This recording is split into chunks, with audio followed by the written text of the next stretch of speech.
So last time out we had a bit of fun. We picked an alternate reality England team, but now let's get serious. What is Borthwick's first choice team, and will he pick it against Japan?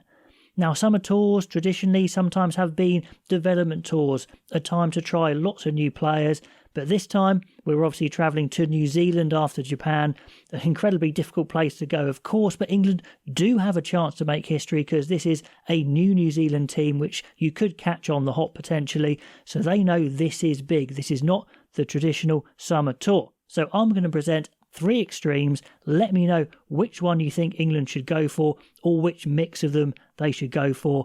And in all these scenarios, I am assuming for Japan, they are not going to play Maro Itoje because he's got limited game time because of player welfare. So the first option is to simply try all the new players against Japan. This is their one chance to do it. England have never lost to Japan, but of course that means there's the jeopardy of being the first England side to do that, but it is the easier game between that and New Zealand, that's for sure, that's no disrespect. So should this just be the chance to play these players who otherwise just wouldn't play? I mean, you could say it's tough, it's elite sport, you can go on tour for your national side and not play, that's just how it is. But if you're going to take these players, surely you want to get a little bit out of them.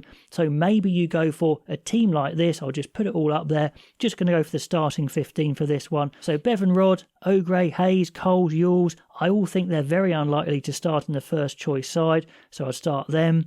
Play the 2 Currys, Tom Curry just coming back from injury, of course. Ben Curry, I think, is less likely to start in the back row. Plus the Currys, I think, will really bond well together, really enjoy playing together, so that could be quite exciting. And Alex Donbrandt, I really don't think is going to start at 8 because that's going to be Ben Earl. The 10s, we've only got 2 10s, so they're going to have to play. Marcus Smith has had the most reps, so let's play him. Harry Randall, the least likely to play out of the 9s. Roebuck and Slightholme, the same for the wingers. Dingwall and Northmore are probably duking it out for that number 23 spot in the New Zealand side, shall we say. And Joe Carpenter is the 3rd fullback, so I think he's least likely to play. So do you just play a side like that and say, this is your experience, and then they're probably not going to play from there on in? The downside is, of course, you don't have any practice with your first choice side. Now, listening to Steve Borthwick this week, he did emphasise how little time the full squad has had together before they play that Japan game.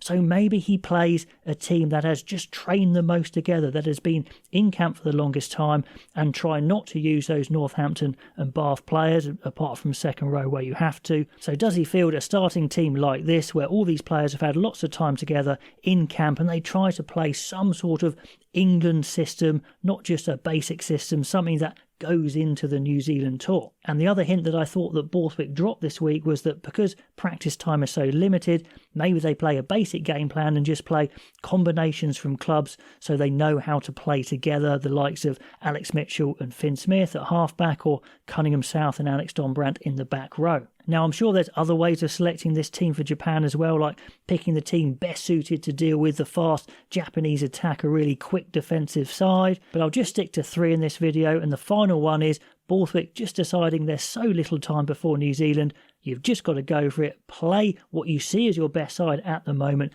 and go from there because there's not a second to waste. So does he just field his first choice team, whoever they are, if they've just come in from the Premiership final or not? So this is what I think Steve Borthwick's first choice team is. I think he's going to start Finn Baxter at loosehead and keep Joe Marler on the bench. I think he likes to keep one of the experienced guys to come on and one to start. So I think it's going to be Baxter and Dan Cole. Jamie George, the captain, is obviously going to start at hooker. Maro Itoje is going to be straight in there as the experienced second row alongside George Martin. I'm absolutely certain of that. Back row's a little bit harder. Who plays 6? Well, I think he sticks with Ethan Roots from the Six Nations. He hits hard, he works hard, playing in New Zealand. Maybe that's some extra motivation, I don't know. Sam Underhill played in the Six Nations, plus he's been on fire, so he definitely starts at open side. And Ben Earl has been the number 8 for a while now, plus he's been one of the best players, so he's obviously going to be 8. 9 and 10, well, Alex Mitchell is his first choice, and there's no reason to say he changes that. And with George Ford out, I'm pretty sure he'll go with the experience of Marcus Smith, so I think it's going to be Mitchell and Marcus Smith. In the centres, I am certain he's going to go for Ollie Lawrence at 12, even though he plays 13 for Bath as the power guy. And Henry Slade is 100% going to start at 13. Wings are a little bit harder, I guess, but Tommy Freeman, I think, is going to be on the wing instead of the centre. He loves his high ball game. He keeps saying how good he is under the high ball when he is. Those two-handed catches above his head are fantastic.